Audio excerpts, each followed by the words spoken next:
ശക്തമായ മഴയിൽ തിരുവല്ല അമ്പലപ്പുഴ സംസ്ഥാന പാതയിൽ വെള്ളം കയറിയതോടെ യാത്രക്കാരും പ്രദേശവാസികളും ദുരിതത്തിലായി. റോഡിന് ഇരുവശങ്ങളിലുമുള്ള വീടുകളിലും വ്യാപാര സ്ഥാപനങ്ങളിലും വെള്ളം കയറി. KSRTC സർവീസ് നിർത്തിവെക്കേണ്ടുന്ന സാഹചര്യമുണ്ടായി. റോഡിന്റെ അശാസ്ത്രീയ നിർമ്മാണമാണ് ഇത്തരത്തിൽ വെള്ളം റോഡിലേക്ക് കയറുന്നതിന് കാരണമായതെന്നാണ് പ്രദേശവാസികൾ പറയുന്നത്. തിരുവല്ല അമ്പലപ്പുഴ സംസ്ഥാന പാതയിൽ കനത്ത മഴയിൽ വെള്ളം കയറിയിരിക്കുന്നു. ഗതാഗതം ഇപ്പോൾ തടസ്സപ്പെട്ട അവസ്ഥയാണ്. ഇപ്പോൾ റോഡരികിലുള്ള വീടുകളിലും കടകളിലുമൊക്കെ വെള്ളം കയറി. ഇപ്പോൾ ഒരു കടയുടെ ദൃശ്യം നമുക്ക് കാണാൻ കഴിയും. ആ കടയ്ക്കകത്തേക്ക് വെള്ളം കയറിയിരിക്കുന്നു. സാധന സാമഗ്രികളൊക്കെ ആ കടയ്ക്കകത്തുണ്ട്. വ്യാപാരികളും വലിയ ആശങ്കയിലാണ്. ഇപ്പോൾ സാധനങ്ങളൊക്കെ എടുത്ത് മാറ്റുകയാണോ? മാറ്റിക്കൊണ്ടിരിക്കുകയാണ്. ഭയങ്കരമായിട്ട് വെള്ളം വന്നുകൊണ്ടിരിക്കുന്നത്. ഇപ്പോൾ എല്ലാ വർഷവും ഇതുപോലെയുള്ള വെള്ളം വരുന്നത്. നമ്മൾ അശാസ്ത്രീയമായ റോഡ് നിർമ്മാണമാണ് ഇതിന് മെയിനായിട്ടുള്ള കാരണങ്ങൾ. ഇവിടെയുള്ള തോടുകൾ, കലിങ്ങുകൾ, തൂമ്പുകളെല്ലാം അടഞ്ഞിരിക്കുകയാണ്. പിന്നെ എല്ലാവരും അവരവരുടെ ബൗണ്ടറികളൊക്കെ അടച്ചു പോവുകയാണ്.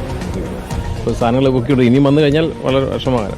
ഇനിയും മഴ ശക്തിപ്പെടുകയാണെങ്കിൽ ജലനിരപ്പ് ഇനിയും ഉയരും. അങ്ങനെയാണെങ്കിൽ ഈ കടകളിലേക്കുള്ള വെള്ളത്തിൻ്റെ ഒരു ഒഴുക്ക് വർദ്ധിക്കുകയും സാധന സാമഗ്രികളൊക്കെ പൂർണ്ണമായും തടസ്സപ്പെടുകയും ചെയ്യും. ഇപ്പോൾ ഈ വ്യാപാരികളെല്ലാം കയ്യിൽ കിട്ടുന്ന സാധനങ്ങൾ അതെടുത്ത് മാറ്റാനുള്ള ഒരു ശ്രമം നടത്തുകയാണ്.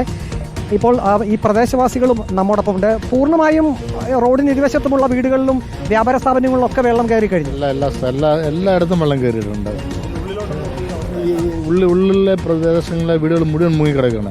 ആശ്ചര്യത്തിൽ സംഭവിച്ചത് ഈ റോഡിൻ്റെ അശാസ്ത്രീയ നിർമ്മാണമാണ്. ഈ റോഡ് വാളവത്തിപ്പാലം തൊട്ട് നീലേറ്റം വരെ 8 കലുങ്കുകളുണ്ടായിരുന്നു. 8 കലുങ്കുകൾ അവർ മൂടി വെച്ചിട്ട് 2 സൈഡിൽ കളത്തി വെച്ചിട്ട് ഇതുപോലെ റോഡ് ഉണ്ടാക്കി വെച്ചിരിക്കുകയാണ്. JCB ഒക്കെ ഇതുവഴി പോകുന്നത് ആളെ ട്രിപ്പ് അടിക്കുന്നതാണ് ചെയ്യുന്നത്. ആളുകൾക്ക് അതൊരു സഹായകരമായല്ല. JCBയിൽ ഇങ്ങനെ ആളെ കൊണ്ടുപോകാം, അങ്ങോട്ടും ഇങ്ങോട്ടും കൊണ്ടുപോകാം. അപ്പോൾ ആൾക്കാർക്കൊരു ഹെൽപ്പ് എന്നുള്ളത് അവർക്ക്. ഇവിടെ നിന്ന് ഏകദേശം 1 കിലോമീറ്റർ ദൂരത്തിൽ ഈ ഒരു സംസ്ഥാന പാതയിൽ വെള്ളം കയറിക്കിടക്കുന്ന അവസ്ഥയാണ്. നമുക്ക് ദൃശ്യത്തിൽ കാണാൻ സാധിക്കും. ചില ഇരുചക്ര വാഹനങ്ങളും കാറുകളും ഒക്കെ ഇതുവഴി പോകാനുള്ളൊരു ശ്രമം നടത്തുന്നുണ്ട്. വളരെ വേഗത കുറച്ച് ഈ വെള്ളക്കെട്ടിനെ മറികടന്നുകൊണ്ട് ആ വാഹനങ്ങൾ പോകുന്നുണ്ട്. ഇപ്പോൾ റോഡിൽ നിന്നും ആ വെള്ളത്തിൻ്റെ ഒഴുക്ക് നമുക്ക് കാണാൻ സാധിക്കും. ഇതെല്ലാം ജനവാസ മേഖലയാണ്. ഈ പ്രദേശവാസികൾ പറഞ്ഞത് നമ്മളിപ്പോൾ ഈ റോഡിൽ നിന്ന് റിപ്പോർട്ട് ചെയ്യുമ്പോൾ കാണുന്ന കാഴ്ചയല്ല. ഇതിൻ്റെ ഉൾഭാഗങ്ങളിലേക്ക് കൂടുതൽ രൂക്ഷമായിട്ടുള്ള പ്രശ്നങ്ങളുണ്ട്. വീടുകളിൽ പൂർണ്ണമായും വെള്ളം കയറിയ ഒരവസ്ഥയാണ്.